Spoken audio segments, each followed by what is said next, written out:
What's going on, YouTube? I'm back again with another tutorial on the Sony A6000, and I'm just gonna make a tutorial on how to get slow motion on it.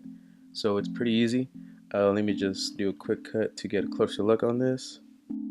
Alright, so I'm gonna go into the basic settings. So let's go to menu and go to the camera tab, page 1, go down to file format, make sure that it's on XAVCS, and then go over to page 2, record settings. Then it's going to give you 24p, 30p, and then 60. So this is the settings that you're going to have for slow motion, but remember that you always have to have double your frame rate, so make sure you put it at 125 if we're shooting at 60p, if the frame rate is at 60p, so make sure the shutter speed is at 125. So now we'll go out and shoot some video with it, and then from then on we're going to go over to the computer and I'll show you how to slow things down using Final Cut Pro, which is the only software I have for my video editing.